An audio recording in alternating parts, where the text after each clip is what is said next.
بسم اللہ الرحمن الرحیم۔ السلام علیکم۔ مسند احمد میں ہے رسول اللہ صلی اللہ علیہ وآلہ وسلم نے فرمایا کہ پہلے زمانے میں ایک بادشاہ تھا، اس کے ہاں ایک جادوگر تھا۔ جب جادوگر بوڑھا ہوا تو اس نے بادشاہ سے کہا کہ اب میں بوڑھا ہو گیا ہوں اور میری موت کا وقت قریب آ رہا ہے، مجھے کوئی بچہ سونپ دو، میں اسے جادو سکھا دوں۔ چنانچہ ایک ذہین لڑکے کو وہ تعلیم دینے لگا۔ لڑکا اس کے ہاں جاتا تو راستے میں ایک راہب کا گھر پڑتا، وہ عبادت میں اور وعظ و نصیحت میں مشغول ہوتا، یہ بھی کھڑا ہو جاتا اور اس کے طریقہ عبادت کو دیکھتا اور واز سنتا، آتے جاتے یہاں رک جایا کرتا تھا۔ جادوگر بھی مارتا اور باپ بھی، کیونکہ وہاں وہ دیر سے پہنچتا تھا اور یہاں بھی دیر سے آتا۔ ایک دن بچے نے راہب کے سامنے یہ شکایت پیش کی۔ راہب نے کہا، جب جادوگر تم سے پوچھے کہ کیوں دیر ہو گئی تو کہنا کہ گھر والوں نے روک لیا تھا، اور گھر والے بگڑے تو کہنا جادوگر نے روک لیا تھا۔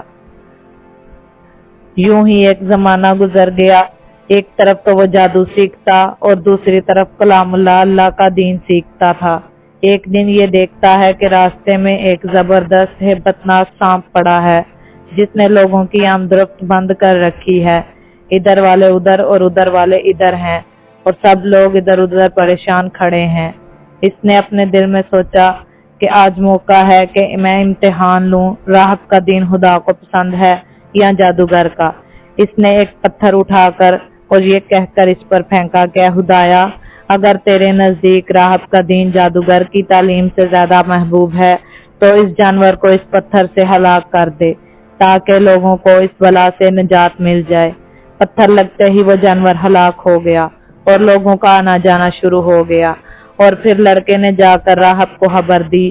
اس نے کہا، پیارے بچے، آج کے دن تو مجھ سے افضل ہے، اب خدا کی طرف سے تیری آزمائش ہوگی، اگر ایسا ہوا تو لوگوں کو میری خبر نہ کرنا۔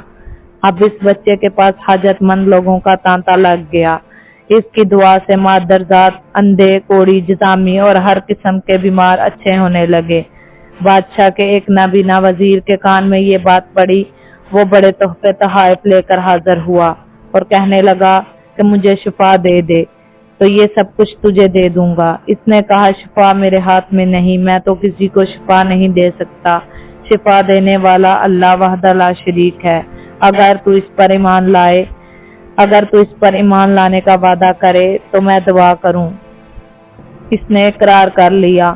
بچے نے اس کے لیے دعا کی، اللہ نے اسے شفا دی۔ وہ بادشاہ کے دربار میں آیا اور جس طرح اندھا ہونے سے پہلے کام کرتا تھا اسی طرح کام کرنے لگا۔ اس کی آنکھیں روشن تھی۔ بادشاہ متعجب ہو کر پوچھا کہ تجھے آنکھیں کس نے دی؟ اس نے کہا، میرے رب نے۔ بادشاہ نے کہا، ہاں، یعنی میں نے دی ہیں۔ وزیر نے کہا، نہیں، میرا اور تیرا رب صرف اللہ ہے۔ اب بادشاہ نے اسے مار پیٹ شروع کر دی اور طرح طرح کی تکلیفیں دینا شروع کی اور پوچھنے لگا، تجھے یہ تعلیم کس نے دی؟ آخر اس نے بتایا کہ میں نے اس بچے کے ہاتھ پر اسلام قبول کیا ہے۔ اس نے اسے بلایا اور کہا کہ اب تم جادو میں کامل ہو گئے ہو، اندھوں کو بینا اور بیماروں کو تندرست کرنے لگے ہو۔ اس نے کہا، غلط ہے، میں کسی کو شفا نہیں دے سکتا، نہ جادوگر ہوں، شفا اللہ کے ہاتھ میں ہے۔ وہ کہنے لگا، اللہ تو میں ہی ہوں۔ اس نے کہا، ہرگز نہیں۔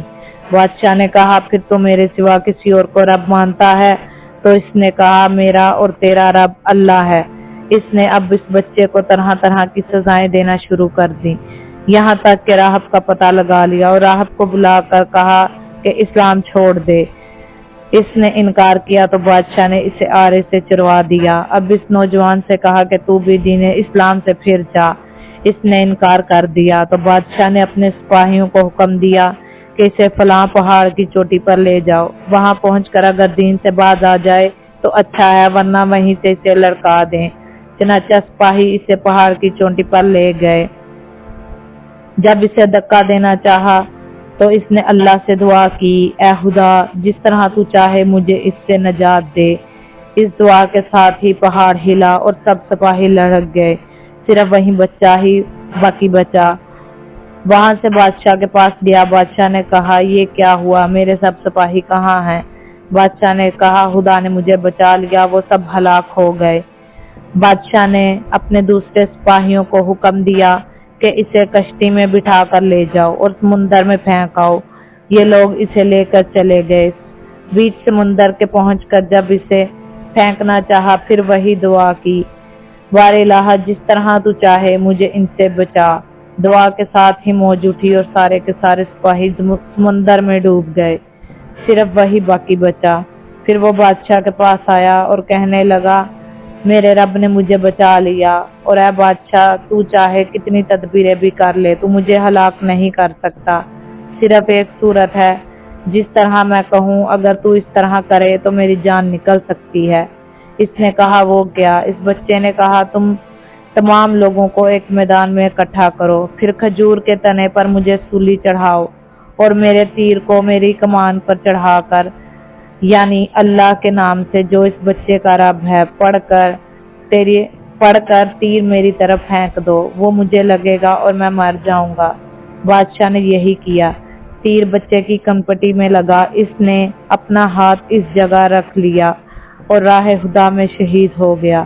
اس کے ساتھ ہی چاروں طرف سے یہ آوازیں بلند ہونے لگیں کہ ہم اس بچے کے رب پر ایمان لائے۔